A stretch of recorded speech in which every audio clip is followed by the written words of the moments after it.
সে গোলাপ নয় সে পুতুল নূর আল্লাহ ইয়া মুহাম্মদ মুস্তাফা নবী সাল্লে আলা ইয়া মুহাম্মদ। পবিত্র ঈদে মিলাদুন্নবী উদযাপন উপলক্ষে নারায়ণগঞ্জের ২৫০০-এর গোপালদি মুরাদপুর জামে মসজিদে এক ঐতিহ্যবাহী ওয়াজ ও মিলাদ মাহফিল অনুষ্ঠিত হয়েছে। শাফায়াতের কান্ডারি শাফায়াতের কান্ডারি রাসূলুল্লাহ ইয়া মুহাম্মদ মুস্তাফা নবী সাল্লে আলা। গাউসিয়া কমিটি বাংলাদেশ গোপালদি শাখার আয়োজনে বুধবার বাদ আসর থেকে শুরু হয়ে এই মাহফিল গভীর রাত পর্যন্ত চলে। এবার সোয়াইবা কি করলেন? ওই যে নবীর ঘরের মধ্যে ছিল, সোয়াইবা একটা দৌড় দিলেন আবু লাহাবের কাছে, তার মালিকের কাছে। বুখারীর হাদিস, আমার বানানো কথা নয়। আবু লাহাবের কাছে যায়, আবু লাহাব একটা সুসংবাদ আছে। কয় কি সুসংবাদ? কয় তোমার ভাই আব্দুল্লাহর ঘরে এমন একটা নূরের সন্তান জন্মগ্রহণ করেছে। কয় আমার জীবনে আসমানের নিচে জমিনের উপরে এত সুন্দর সন্তান দেখি না। বলেন সুবহানাল্লাহ। আবু লাহাব উক্ত মাহফিলে প্রধান বক্তা হিসেবে মূল্যবান বয়ান পেশ করেন ঢাকার কাদেরিয়া তাহেরিয়া আলিম মাদ্রাসার মুদাররিস এবং কুমিল্লার হোমনা মসজিদুল আকসা কেন্দ্রীয় জামে মসজিদের খতিব মাওলানা মুহাম্মদ মিনহাজুল আবেদিন। মাতা ওয়াজাবাত লাকান নবুওয়া, আপনি কখন থেকে নবী?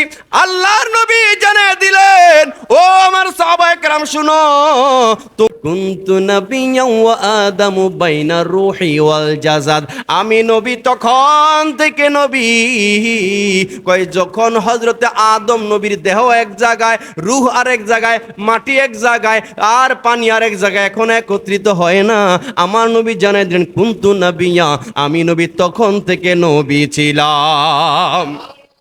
আমার ভাইরা, আমার তরুণ এই প্রখ্যাত ইসলামী চিন্তাবিদ তার সুমধুর কণ্ঠে বিশ্বনবী হজরত মুহাম্মদ সাল্লাল্লাহু আলাইহি ওয়াসাল্লামের জীবন আদর্শ এবং ঈদে মিলাদুন্নবীর তাৎপর্য তুলে ধরে সমবেত মুসল্লিদের উদ্দেশ্যে হেদায়েতি বক্তব্য প্রদান করেন। সালাতু ওয়াসসালামু আলাইকা ইয়া রাসূলুল্লাহ, আসসালাতু ওয়াসসালামু আলাইকা ইয়া হাবিব।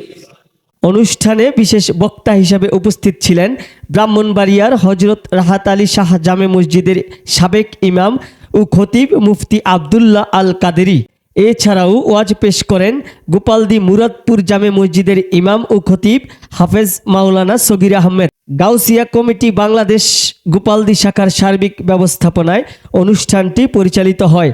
মাহফিল পরিচালনায় ও সার্বিক তত্ত্বাবধানে ছিলেন মোহাম্মদ সেলাম, মোহাম্মদ সেলিম মাহমুদ এবং মোহাম্মদ মনির হোসেন। ঢাকার ধর্মপ্রাণ মুসলিম জনতা বাদ আসর থেকেই মাহফিলে এসে উপস্থিত হন।